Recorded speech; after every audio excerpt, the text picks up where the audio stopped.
permissions. So means any node cannot join in the network, like in the case of we have already seen in the case of permissionless environment, where the nodes or users are free to join. Just a minute, just a minute.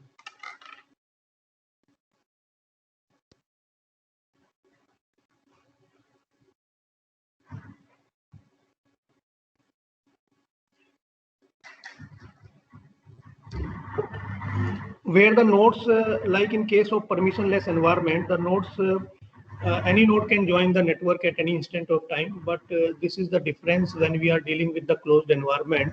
So here, any node cannot join the network directly. Then what happens if a node want to join the closed environment? So there has to be some kind of pre-authentication procedure. So we will see in couple of few slides what exactly the meaning of this pre-authentication procedure in case of the permission environment. So why there is a need of permission environment, or we can say the closed environment consensus protocol? Because like if you want to deploy this blockchain in any application, there are certain cases where the users, after the authentication process, started behaving maliciously. I again repeat, there are certain cases where after the authentication process is over, and once the user enter into the system to perform his or her intended task, then after the authentication process, it may happen practically that the user whose authentication process is over, he or she started behaving maliciously. So this is a very typical step to manage, how to manage such kind of user. So this is the motivation of using the permission model. Let's say if you take an example, of any business environment or any business application. So it normally happen in any of the business application that the user can behave maliciously at any instant of time after the authentication process is over. So ultimate objective here is what? The ultimate objective is still we have to run the blockchain among the known and the identified participants because they know each other. So in case of permission settings, we move from the challenge response based method. Like in case of the permissionless environment, there we have used the the challenge response based method. What exactly the meaning of this challenge response system? The network itself poses the challenge to the user. Hey, if you want your transaction is to be added into the existing blockchain, then you have to perform certain work. So this is a kind of a mechanism in the blockchain that we can call it as a challenge response based system or challenge response based method, which we are going to use in case of a permissionless environment. So here in case of permission environment or in case of closed environment, we are moving from the challenge response based system to the distributed system in order to frame out the consensus between the multi-party environment. So, but to do this, we need a sufficient number of trusted nodes. Unless and until in your network you have sufficient number of trusted nodes, then only the more number of trusted nodes are there in your network, frame out the consensus is to be easier. Now moving further, so there is a there is one concept that we are using in case of a permission environment is a state machine replication concept. So the network, because the network is closed and each node will know each other, so state replication is possible among the known nodes. What exactly the meaning of this state replication? That means whatever is the last transaction that is committed, everyone is having the refreshed copy of the ledger at every instant of time or after the execution of each and every transaction. Okay, so but ultimately it avoid the overhead of mining in terms of what? Overhead of mining in terms of the system power that you are using, because ultimately if you are taking part in the mining procedure, then you have to consume the system resources. So ultimately the consensus are still required on the top of this state machine replication, because machines can be faulty at any instant of time or started behaving maliciously. So in your network, if you have more number of faulty nodes or malicious users, malicious nodes, then framing out the consensus is a challenge. So in order to resolve these, the permission model come into the picture. Now moving further, how many categories of consensus algorithms are there that are to be used in the closed environment or permission environment? So you remember in the previous session, I have discussed about the faults. How many categories of faults exist in the blockchain-based network? There we have discussed about 3 categories of fault. First one is the network fault, then crash fault, and last one is the Byzantine fault. So in detail, we have discussed by taking multiple examples what exactly the meaning of these 3 faults. So now Paxos and Raft are the categories, or we can say the type of the consensus protocol that are to be used in the closed environment. Okay, and they both support the crash or network fault. But if the Byzantine fault occur in the network, then this is the limitation of the Paxos and Raft, that they are not going to take care of the Byzantine fault. And Byzantine fault I have already discussed with you in the last session. Just I am revising it, that if the Byzantine fault means that over a period of time, the authentication process, the nodes started behaving maliciously. So this type of behavior of the node, we can call it as a Byzantine fault. So in order to handle the Byzantine fault, there is a separate class of consensus protocol that we can call it as a Byzantine fault tolerance and practical Byzantine fault tolerance, PBT and BFT. Okay, so we are going to discuss one by one, because my agenda for today is like that. I'm going to cover these some basic concept about these, and then 30 to 40 minute on the demo related to the how to create the blockchain, how to implement the proof of work. Okay, so now moving further, what exactly the Paxos and how this Paxos works, which is one of the consensus protocol to be used in the permissioned environment. So as its name suggests, Paxos, so this is the first category of consensus protocol that was invented by Lampert in 1989. So see, this is not a new consensus protocol, but after the inception of this blockchain technology, this consensus protocol came into the picture, and the researchers followed it and implement and try to incorporate it in their identified application. So ultimately, what is the objective of Lamport? The ultimate objective of Lamport is we have to select a single value. That means we have to select a single decision out of the multiple decision under the crash fault or network fault. So if in your network the crash fault or network fault exists, still we are in a position to identify a single value, or we reach to a common consensus by using the Paxos protocol. So this is the ultimate objective of Paxos. So the important part, or I can say the interesting part of this Paxos protocol is this was invented by Lamport, and believe me, it took around 13 years to get published this particular paper of related to Paxos, because reviewers were not confident that the proposed algorithm is fair enough. So Lampert revised the manuscript multiple times and satisfied the ego of the reviewers, and convincing the reviewer by giving the reply to their queries. And it took around 13 years to convince the reviewers that this idea is valid idea and this algorithm is fair enough. So this is the interesting part. If you want to refer more, I advise all of you, please refer this particular paper. It was published in ACM SIGEC News in 2001. So now I will tell you in a simple way how this Paxos works. So like I will tell you in a simple way, forget about the technical depth, then I will come to the technical depth.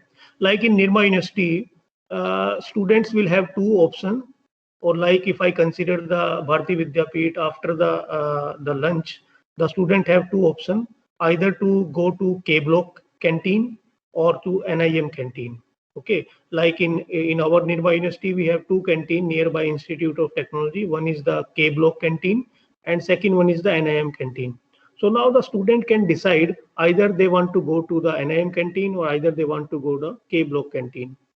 And how they are going to select whether they want to go to K canteen or NIM canteen, there is a big question mark.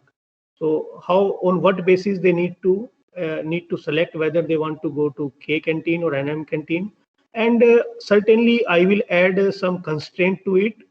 All want to go together, like in a class of 60, if there is a 60 student in a class, and after the lunch, after the let's say for example after the fourth period there is a lunch, and then constraint number one is they all want to go together, otherwise they believe that this party is not going to be fantastic or they are not going to enjoy during their lunch.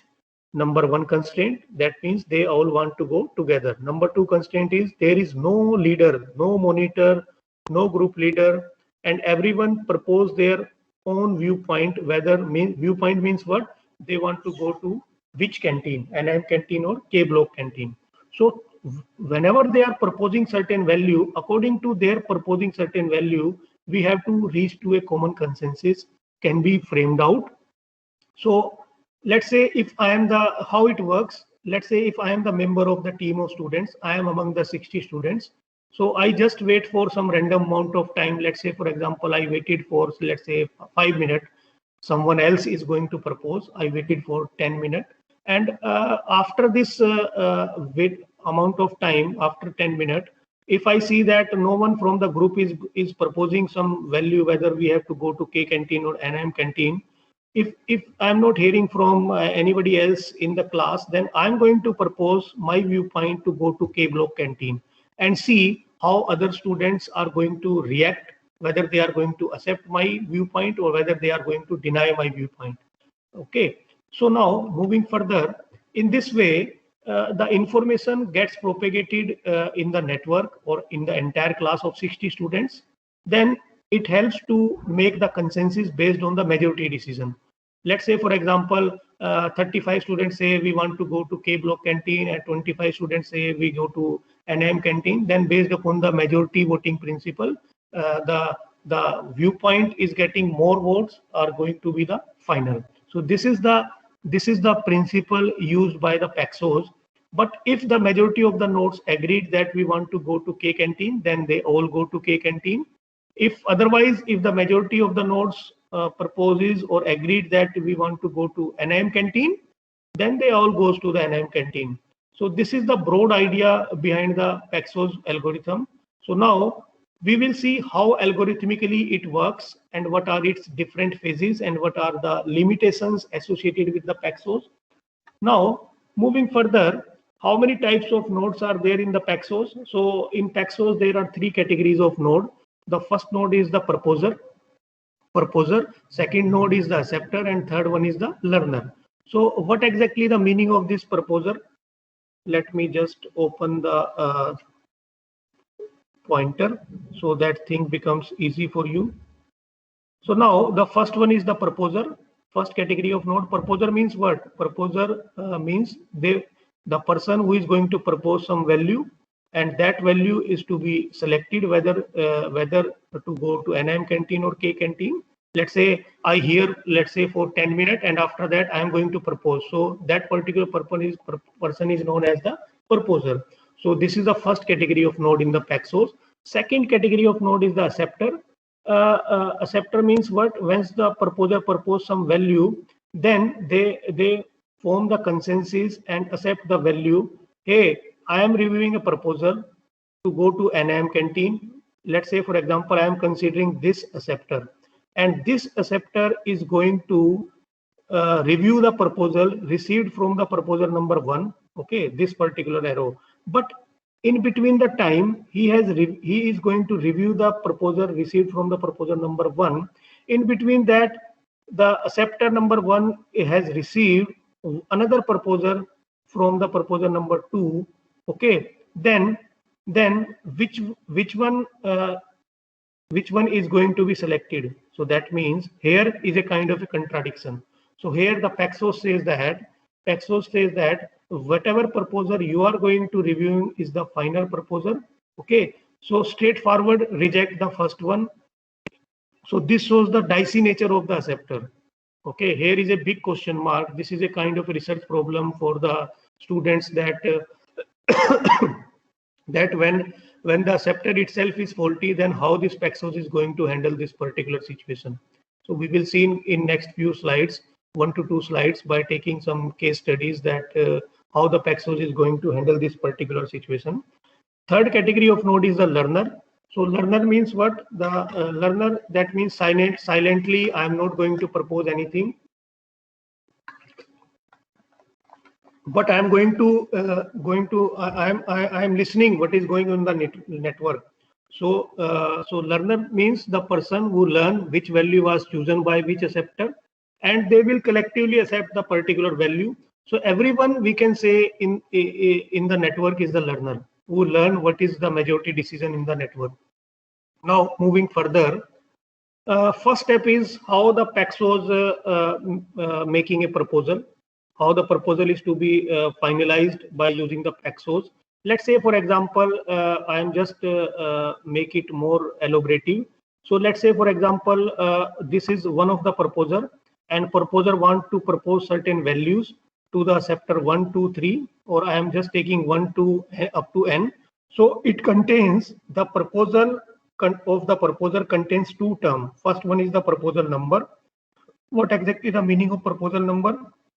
So it form a kind of a timeline that the timeline, why there is a requirement of timeline?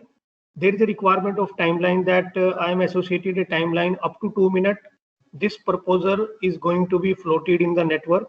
Now it is up to the acceptor. 2 minutes are there. Just listen it and just see the proposal. If you accept it, accept it. Otherwise, after 2 minutes, next proposal will come. So it form a timeline and the biggest number considered up to date. What exactly the meaning of this? Let's say, for example, I am considering a dilemma here. If two proposals are coming from, one proposal is coming from proposal number 1, having the number 100, okay, that means I am on the 100 round or 100 transactions are already committed, and another proposal I am accepting from proposal number 4 having the number 102, then we will accept. Then the Paxos say that always try to accept the proposal having the highest proposal value. Why? Because if you are going to accept the proposal having the highest proposal value, that means you are not giving the chance to the user or the malicious user to do some kind of editing on the existing transactions. Okay, so this is the way that this Paxos works.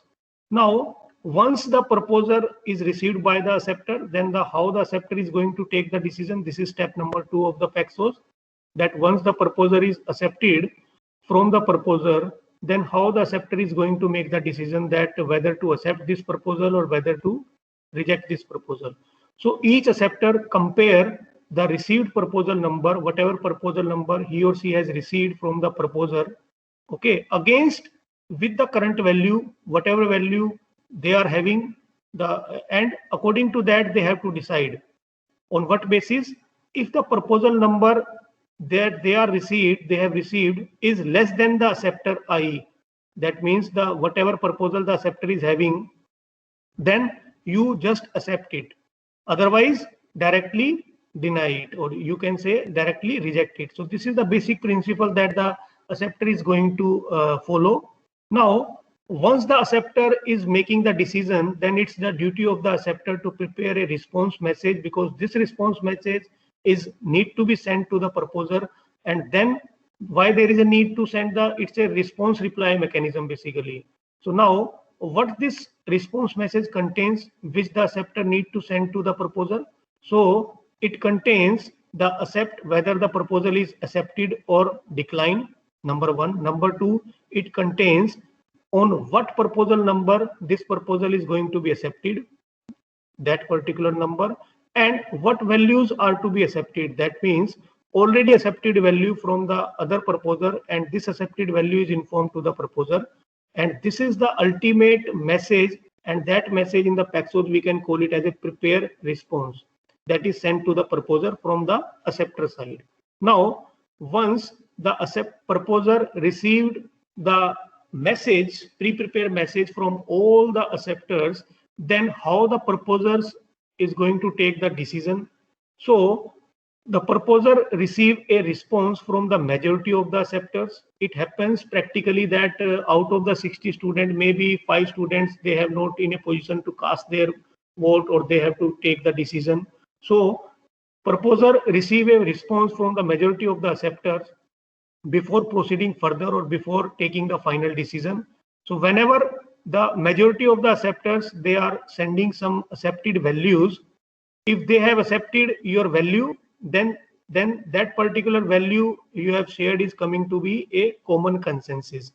Okay, otherwise you keep sending this accept message again and again, and this is a iterative process, and this process keeps on as it is till the proposer make the final decision.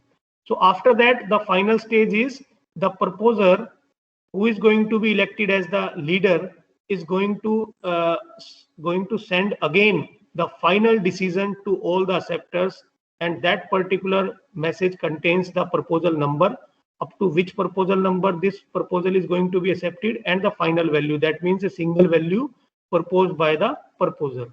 So that is the ultimate idea behind the Paxos. So now I am just taking some practical examples that what are the hurdles are there in the Paxos. So why I am discussing this, because if you want to give some project to your students, then they can develop this Paxos in Java or in Python also. Okay, and they can create their blockchain and integrate it with the and take the process in the mining procedure and implement this Paxos in the Java. Okay, so that's the way I am discussing this, because this is a very important concept in the consensus protocol with respect to the closed environment. So now let's say, for example, if I am considering some scenario like if in Paxos, if you have a single proposer in the system, that means I am having only one proposer in the system. That means only one proposer from the entire class. There is no other student available to propose any value. So then there is no problem. If we are having single proposer, then there is no comparison among the different proposers. So no rejection is possible. So now in this particular scenario, when we are having single proposer, then no proposal is going to be rejected. So now if no proposal is going to be rejected, so only what we need to do, we need to ensure that no acceptor is faulty. At the same time, we have to ensure that under this particular situation, no acceptor is going to be faulty. Faulty in terms of what? Malicious user, or majority of the acceptors are non-faulty. So reaching to common consensus in the scenario where single proposer is available is possible with respect to the constraint that if there is no acceptor is faulty or majority of the acceptors are non-faulty, then only the reaching to a common consensus is possible. Now, let's say, for example, if there are multiple proposers and one of the acceptor fails, let's say, for example, because of some network fault, because of some crash fault, this we are not getting the response from acceptor number 3, or that means there is some network issue. So this particular acceptor fails. Now, if any of the acceptor fails, then how the Paxos is going to take care of this particular situation? If any of the acceptor fails, then if acceptor fails, there are two chances. One chances is during the pre-prepare phase, once the acceptor proposer send the message and then acceptor reply, and then proposer send back the final decision to the acceptor. So if there are two chances, whether the acceptor failure occur in the pre-prepare phase. If it happens, then no issues. Why? Because we have other acceptors that can hear the proposal and cast their vote either in the favor of the proposal or either in the oppose of the proposal. So reaching to a common consensus when any of the acceptor fail is okay. So we can reach to a common consensus when any of the acceptor fails in using the Paxos protocol. Now, if the acceptor fails during the accept phase, final accept phase, okay, when then again there is no issue because we are having the other acceptors that can vote for the proposal either in the favor of the proposal or either in the oppose of the proposal. So this is reaching to a common consensus, again not a problem. Now let's say, for example, in journal, if I talk about, then there is one question: how many acceptors we can or this Paxos can tackle. So in journal, if I talk about, if more than n by 2 minus 1 acceptor fails, then no proposer get reply or no value can be accepted. means we cannot reach to a common consensus. That means Paxos will work unless and until you are having less than n by 2 minus 1 failures of the acceptor. If you have greater than n by 2 minus 1, where n is what? The number of nodes. Let's say, for example, there are 50 nodes. So you can convert it into more numeric values. So in general, I will tell you that if there are more than n by 2 minus 1 acceptor fails, then reaching to a common consensus using the Paxos algorithm is not going to work. Now let's say, for example, we have talked about the acceptor. Now I will tell you how the Paxos is going to handle this situation when any of the proposer fails. Let's say, for example, here are again two options: either the proposer fails in the pre-prepare phase, or the proposer fails after the pre-prepare phase, or in the accept phase. So now let's say, for example, if the proposer fails because of any network failure, because of any network issues or crash fault during the pre-prepare phase, means no one proposing any value in the system. So means no one proposing any value. So then all the acceptor are in the infinite loop. Wait. They are waiting for any proposer is going to propose their value, or then what they need to do, then someone else among the acceptor will become the proposer. Okay, so again, there is a kind of a research problem for the research community, that how to calculate this waiting time, because it's a kind of a trade-off that until what particular instant of time the acceptor have to wait. Now, second failure situation in the Paxos is when the proposer fails during the accept phase. So now what happened? The acceptor have already agreed upon whether to choose or not to choose the proposal based on the majority principle. So they have shared the majority vote among themselves already, and from it reaching to a common consensus is not a problem. So when the proposer fails during the accept phase, reaching to a common consensus is not. I request all the participants to please mute yourself. So reaching to a common consensus is again not a problem when the proposer fails during the accept phase. Now there is one principle in that the Paxos is going to tackle is the dueling proposer attack. So what exactly the meaning of this dueling proposer attacks? So in dueling proposer attacks means what? When simultaneously at the same time two proposers are proposing their value. Let's say in your class, two students at the same time proposing either to go to K canteen, or one student say NIM canteen, one student say K canteen, simultaneously at the same instant of time. This particular problem in the blockchain network, we can call it as a dueling proposal attack. So how this particular problem is going to be taken care by the Paxos? So let's say, for example, this particular proposal in the proposal in the term 10 or term 11 having the values of the final value 100 or 201. I'm just taking imaginary figures. Okay, so now they are going to propose their values. So whenever they are going to propose any value, then in between the proposer having the higher proposal value, whose proposal is going to be accepted, and the proposer having the lower proposal value, whose proposal is going to be rejected. Okay, so this is the simple funda to handle the dueling proposer attack problem. So let's say, for example, here, in order to tackle this particular situation, the Paxos using the leader election algorithm. So how the Paxos using the leader election protocol, leader election algorithm to tackle this particular dueling proposer, and the Paxos can be used for the leader election among these two. Okay, now this is about the Paxos. Now I will tell you the raft, how the raft, because very quickly I'm going to cover this because I am having 45 minutes now, more than 50 minutes, almost 50 minutes. So let's say what are the drawbacks that the researcher have encountered in the Paxos? If you have leader in the system, let's say you have monitor in your class, then reaching to a common consensus is much more easier, because in that case you can your monitor is solely responsible to decide whether to go to K block canteen or NIM canteen. But But what happens when there are multiple proposers proposing something altogether? Then the protocol becomes complicated, because acceptor have to accept only one proposal, and multiple proposals are coming at the same time to the acceptor.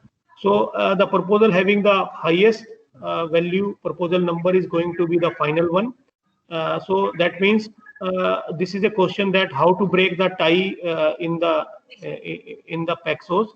So in order to break the tie, the proposal having the highest proposal number is going to be the final one.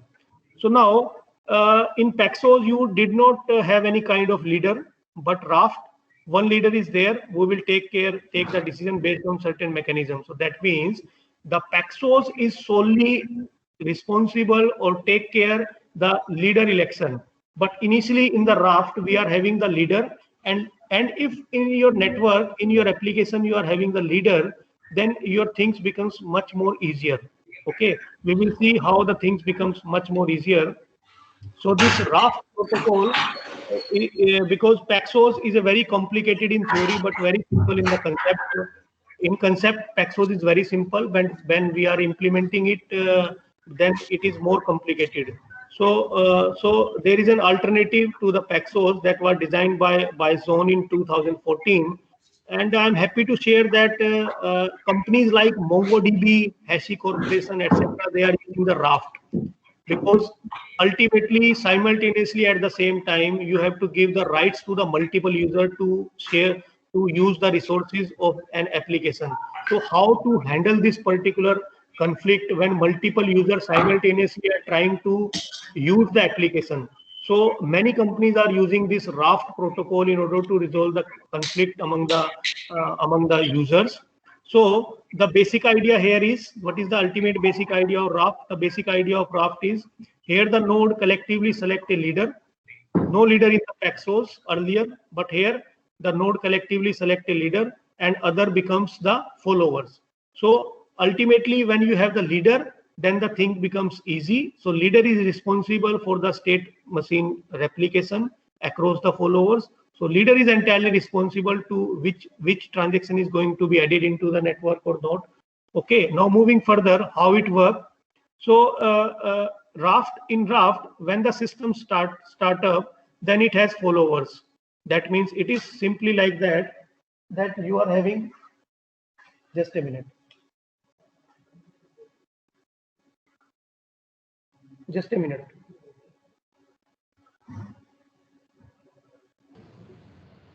Yes, sir.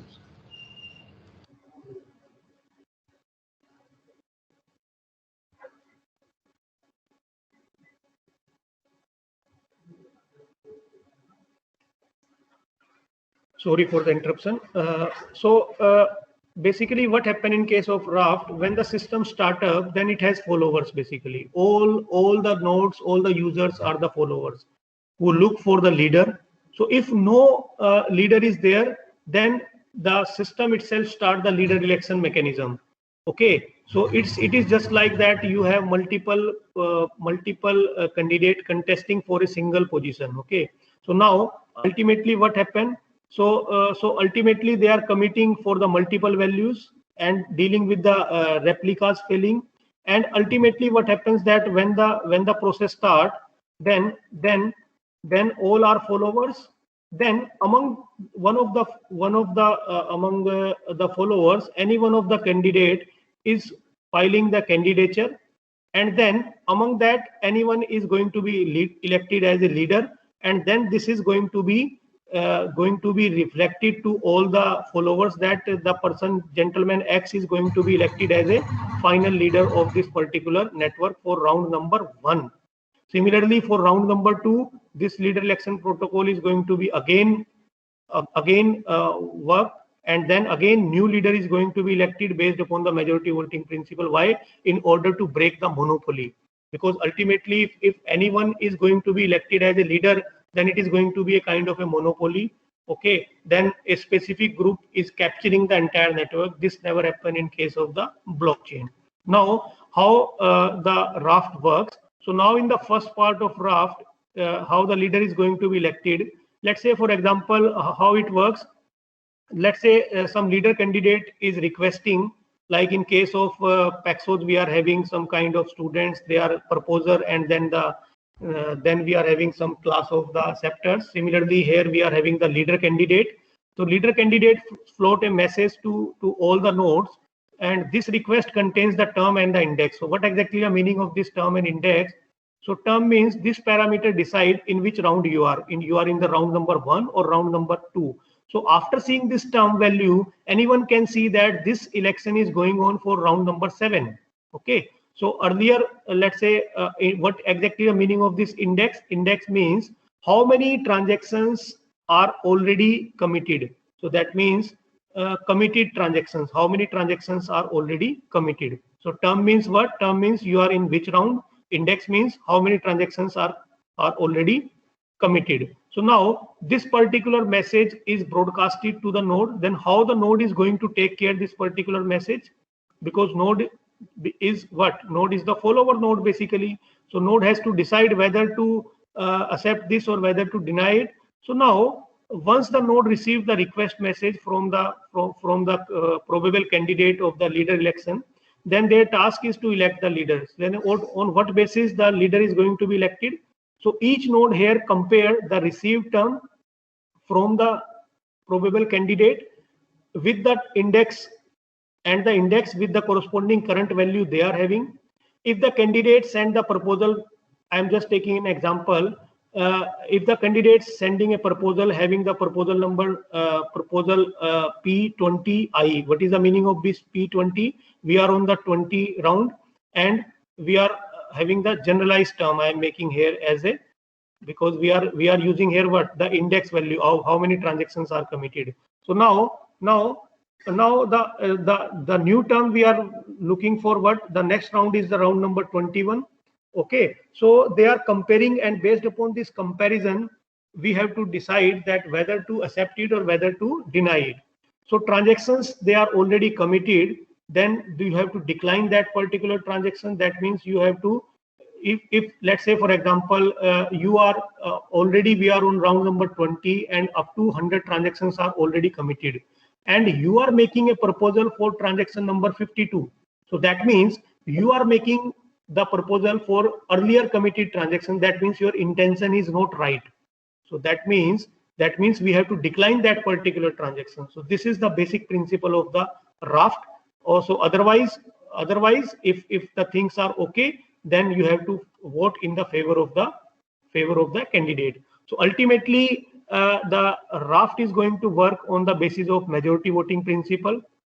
If any of the leader candidate received the maximum number of vote from the nodes, that particular candidate is going to be elected as a leader, and other immediately becomes the follower. Initially these three are the leaders, okay, and then based upon the majority voting principle, this is going to be elected as a leader, and then immediately other probable candidate of the leader is going to be converted into the followers.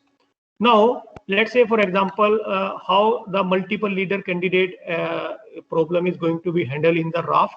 Let's say for example there is one leader and other are follower. We are at round number 10 and up to 100 transactions are already committed. Now let's say for example if the current leader fails, then how the raft is going to handle this particular situation? If one of your leader fails, say the leader node has failed, once it happened, then you need to elect a new leader. But how to elect a new leader in the raft? When one of the leader failed, then in that particular scenario the principle is very much simpler. The new leader needs to be elected, because earlier we are on round number 10, so it is a new process, new leader election process. So we are shifting from next round. So I plus 1, that means 10 plus 1, we are having 11th round. So new leader needs to be elected with term value 11. That means we are on the round number 11.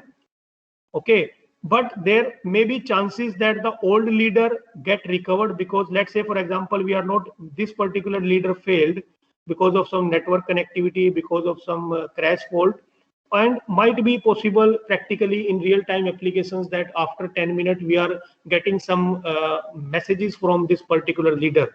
But we have already initiated a new leader election mechanism or new leader election phase. Then how this situation is going to be handled. So there may be chances that the old leader get recovered, and once the old leader received the message from the new leader, then what happens? Earlier round, he was the leader, and in this particular round, this is the he is the probable candidate for the leader. So this is a kind of a heartbreaking message for this particular gentleman because of the network connectivity. He or she has not come up or get any kind of messages since last 10 minutes. So now old leader receive heartbeat message, that we can call it as a heartbeat message because earlier he was the leader. So now then the old leader drops to the followers immediately in the round number 11, and this is the case that how the raft is going to handle this particular situation. Now next one is let's say for example simultaneous request vote. What exactly the meaning of this? Another case is when two nodes send request vote message with term value 21 simultaneously at the same time. Let's say for example two nodes send request simultaneously at the same time with term value, that means round number 21 at the same time. So for example, if there are two leader candidate and the system is currently at round number 20, then how the raft is going to handle this particular situation?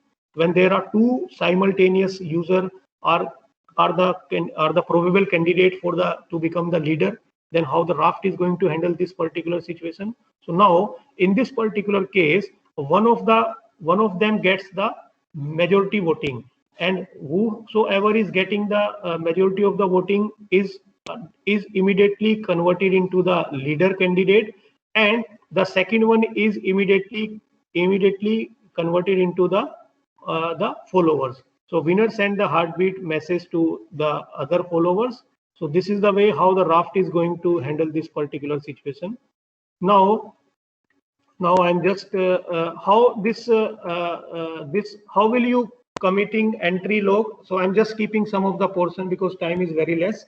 So this is the basic idea of raft.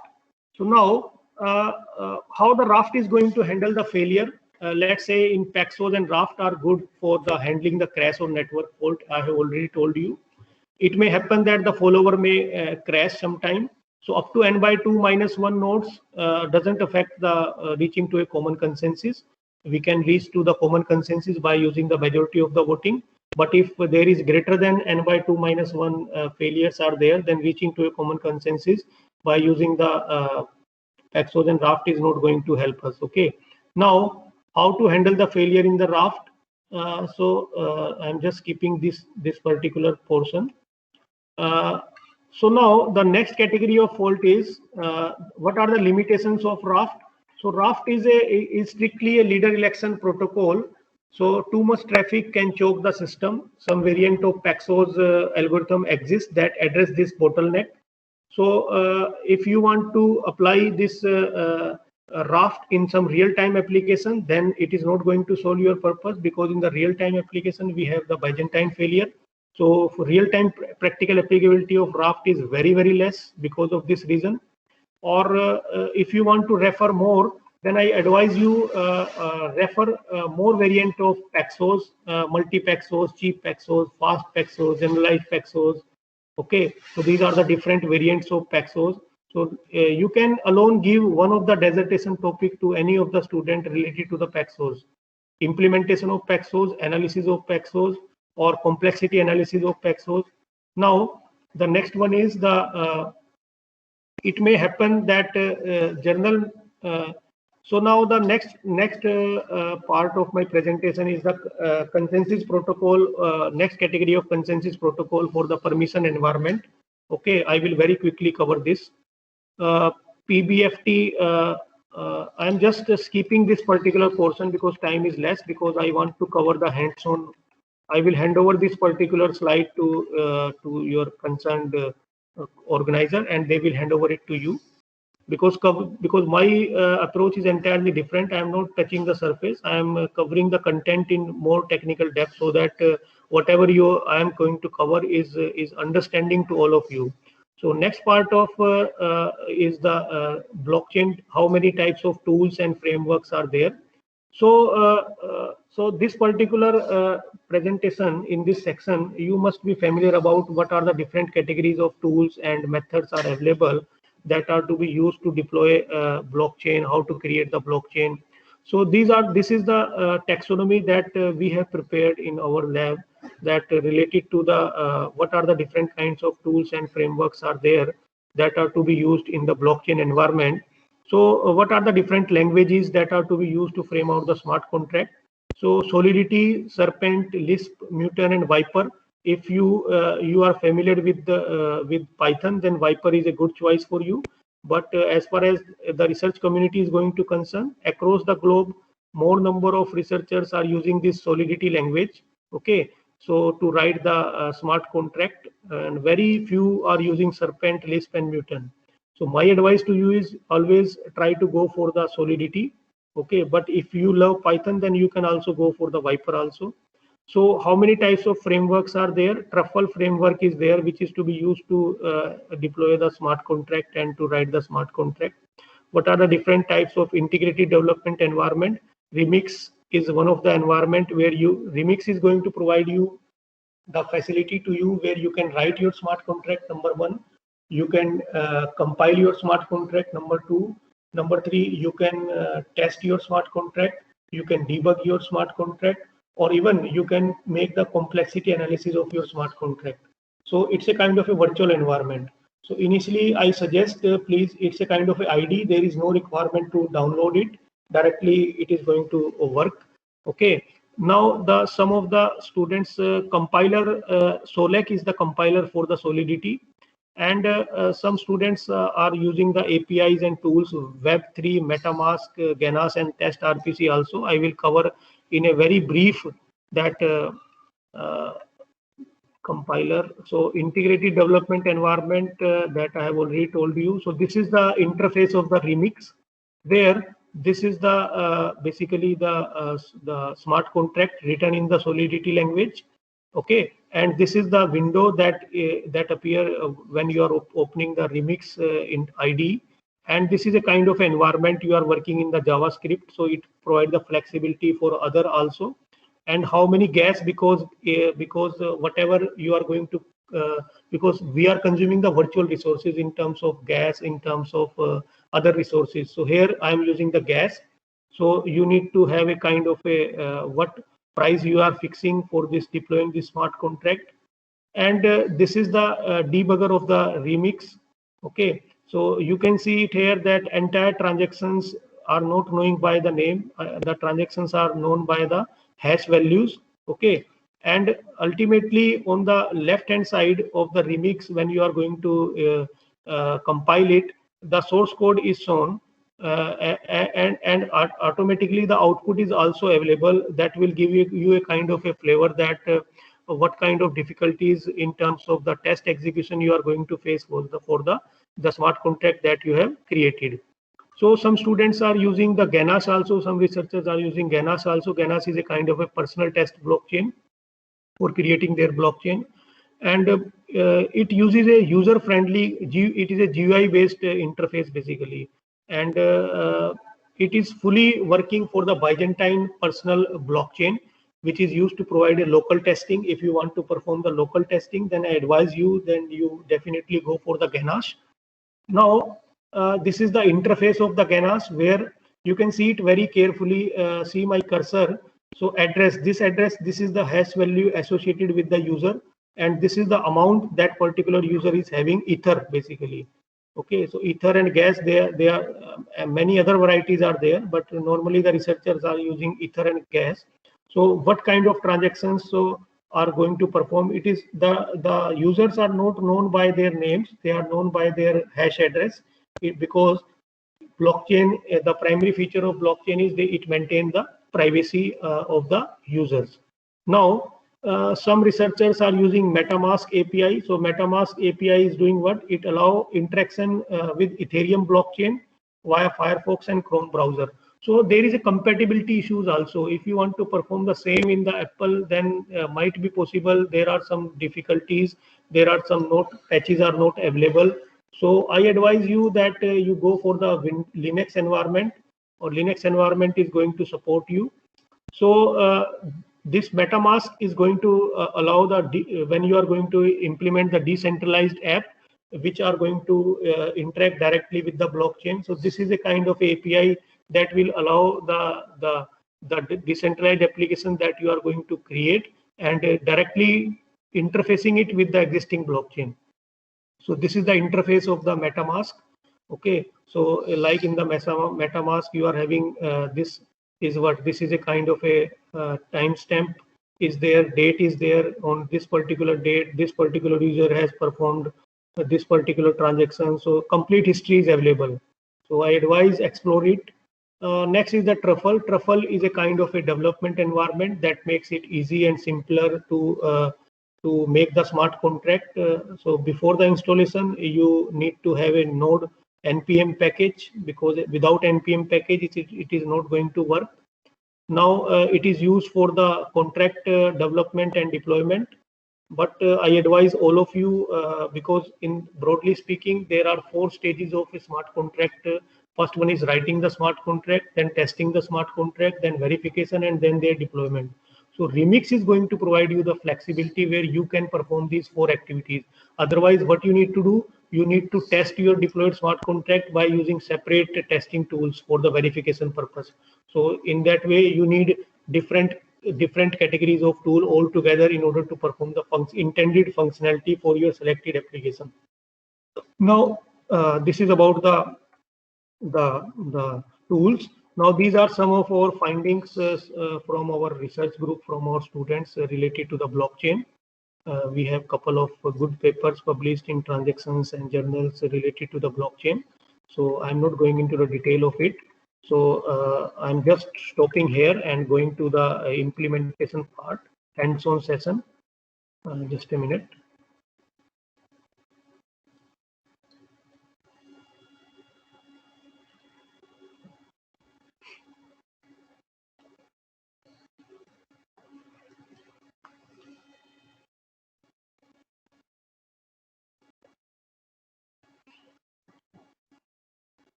I hope my screen is visible to all of you. Anyone can reply? Yes, sir. Yes, sir. Yes, sir. Very good, very good. So in the deployment hands-on session, what I'm supposed to cover, the first one is I'm going to cover you the how you are going to create the blockchain, number 1. Number 2, how you are going to perform the proof of work. Number 3, how the mining is going to be performed.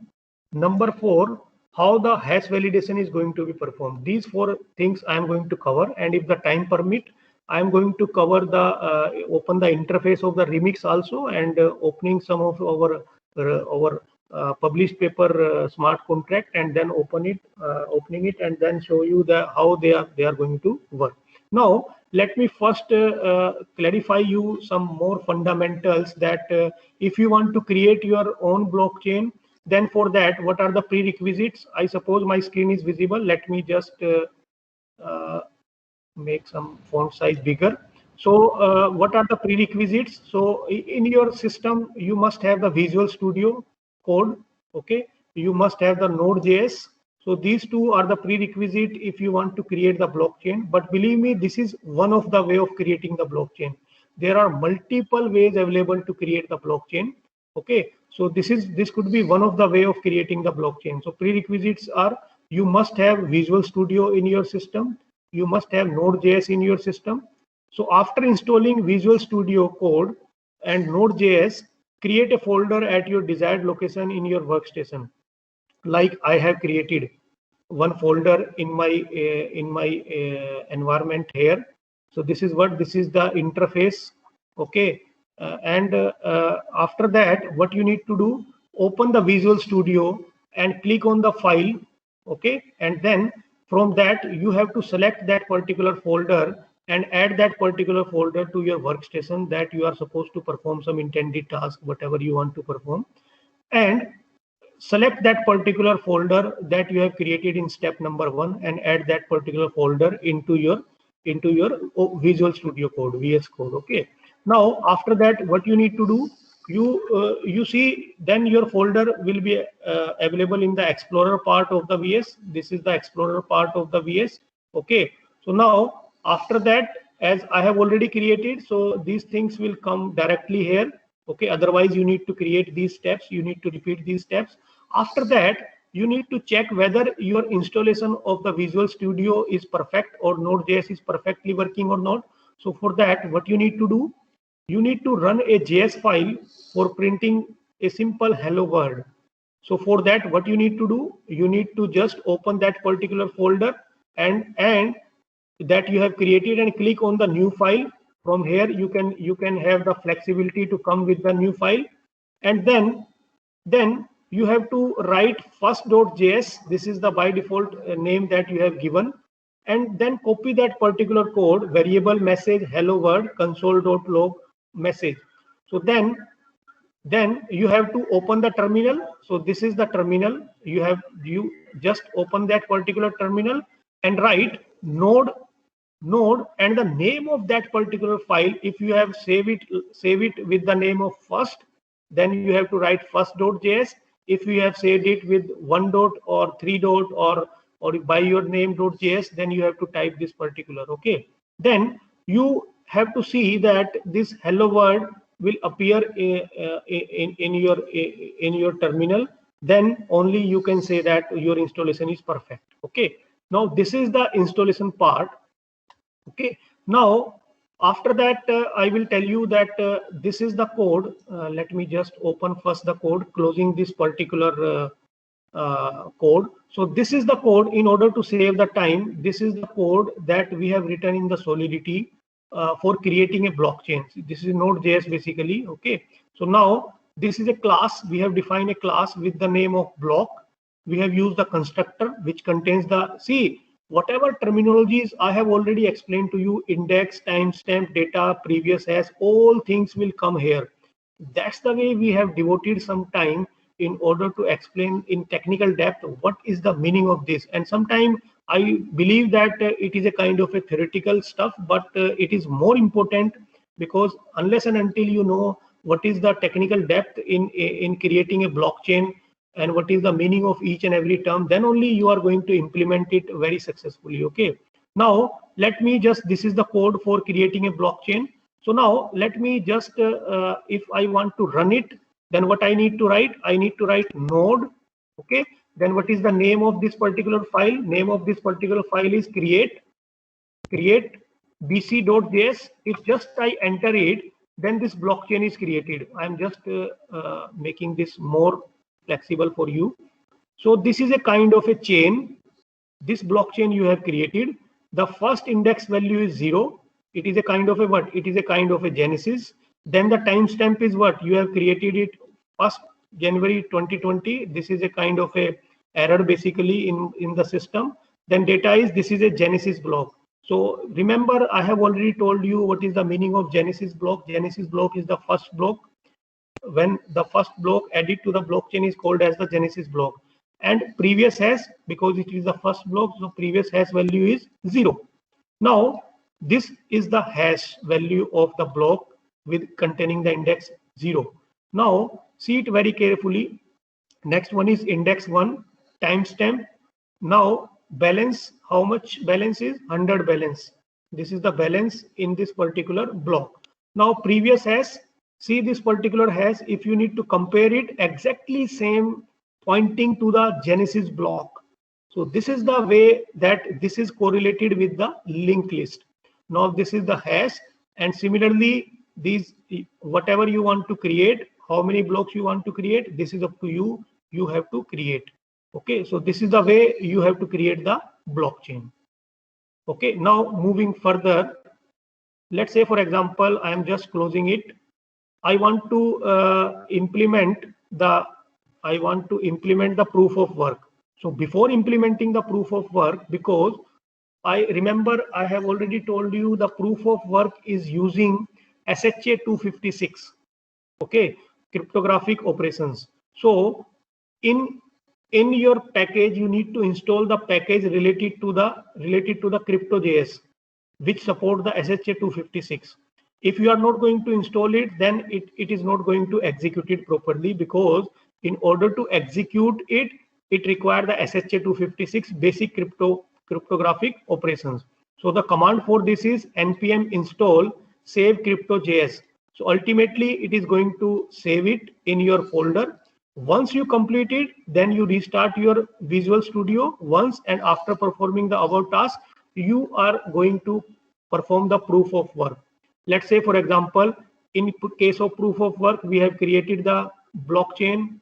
Okay, already created the blockchain, hash value is there. Now we have to perform the mining procedure. And remember, when in the last session we have discussed about the proof of work. So in proof of work is solely dependent on the amount of resources the user is having. So if the user is having large amount of resources, then the chances of his block is added into the existing blockchain is more. Okay, so now we will see how it works. Now I again go to the terminal, open the terminal, and then write node. Then what is the name of this? POW. Okay, .js. Then I'm just making it start from the first. Now see it very carefully that how the proof of work will give the output to you. The first block creation, a new block was mined, because proof of work is a case of is a permissionless consensus protocol or mining procedure is going to follow. A new block has mined with the hash value this, and the second block, a new block was mined with the hash value this. So these are the two hash value associated with the mining block. Now these are the difficulty level we have set here 1. So what exactly the meaning of this difficulty level? It's a value associated with finding the nonce value. That means whatever challenge is posed by the network, the node has to solve this particular challenge and come up with the solution related associated with that particular challenge. Now here is a kind of a trade-off or research question, that how difficult you need to send this particular challenge, nor more complex nor neither more simple. So this difficulty, if I am going to increase, if I am writing here 7, that means difficulty level I am going to make more. So now here is a question mark. If I am setting the more difficulty level, then because difficulty level if I am setting more, then ultimately my security is going to increase, but at the same time the resources of the users are going to be vested. So we have to see this aspect also, that at the same time the resources of the miners are not going to be, all the resources are going to be vested only in order to find the value of the nodes, because then when the block are added into the blockchain, then they also have to perform certain tasks. So if they don't have any cost or any ether or any gas available with them after adding into the blockchain, then there is no meaning to adding that particular block into the blockchain. So this is the way how the proof of work works. Now the next one is the mining rewards. How the mining reward is going to be performed. So now see this particular code. Here we are using the SHA-256 crypto.js SHA-256. This is the path that we have already given. So transactions we have to perform with the from which address you want to perform, and what amount you want to transfer, and which block you need to perform, what is the, how to calculate the hash associated with that particular block, and how the mining is going to be performed. So this is the mining reward, how the reward is distributed among the different miners. So if I am going to execute it, I am just opening the terminal. Okay, I am again writing node miner, name of that particular file. Okay, now if I am just compile it, just execute it, then it gives a message started mining by miner. So miner has already started the mining. A new block was mined with the hash, this particular hash, the same that was already given in the previous. Block mined successfully. This is a kind of a transaction between Tom and Jerry. So balance for Tom is 70, balance for Jerry is 70, balance for miner Donald is 0. Started mining again by the miner, a new block added. Okay, block mined successfully, block for miner Donald is 10. So this is what, this is a kind of a miner reward, because Donald has contributed, take part in the mining procedure. So because of taking the part in the mining procedure and giving a kind of a motivation to the Donald, the 10 ether, or you can say 10 ether is transferred to the, or 10 Bitcoin is transferred to the Donald account. again the mining is started, and again this procedure keeps on increasing. So this is less complex, having less number of users. If you have more number of users, then complexity is more. Now last one is the how the hash is going to be validated. What is the meaning of this hash validation? That means we are going to check the hash by hash the blocks, or because the block is having one hash, and inside the block we are having multiple transactions, and each transaction is having a different hash value, and it is pointing to the previous hash of the block. So this is a kind of a hierarchy. If I am just opening it and want to execute it, if I am writing the same command here, that means node, and the name of this particular file is hash. Okay, now if you see it, then this is the hash validation. Now see it very carefully. The chain with index value this, the previous hash is 0 and the balance is 100. Okay, this is the previous we have already seen in the case of creation of blockchain. Now this is the step related to the validation checks for the blockchain before hacking true. Okay, so now again this is particular hash validation is going to be performed with the genesis block will remain same. See it very carefully, and the hash of this particular will remain same, F29. I'm just telling some imaginary figure F29, it will remain same, and again this procedure keeps on increasing. So this is the four hands-on practicals we can say related to the blockchain: how to create the blockchain, how to perform the proof of work, how to perform the mining reward, how the mining reward is going to be distributed, and how the hash validation comes into the picture. Now I again come back to my slide. Finally, what I want to convey to you, what exactly the difference between smart and intelligent. The difference between a smart man and a wise man is a smart man know what to say, and a wise man know whether or not to say it or not. Mathematically, if you want to plot a graph where x-axis represents the situations and y-axis represents the outcome, then the graph of a wise person would be high overall, and the graph of a smart person would have high peak. So in research, we need a high peak, not high overall. So last word from my side that I want to communicate to you is, if anything I have said seems useful to you, I am happy. If not, don't worry, just forget all about it. This was said by Honorable Dalai Lama. Slightly in my context, I have changed it. If anything I have said seems useful to you, I am happy. If not, don't worry, soon all become necessity for all of us because of the rapid change in the technology in the present era. Okay, so this is end from my side. Sulakshana ma'am. Yes, sir. Yes, sir. Anything questions from participant side?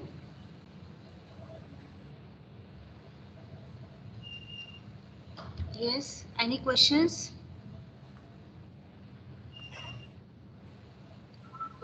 Any questions from participant side? Okay, fine. No problem. I hope participants enjoyed session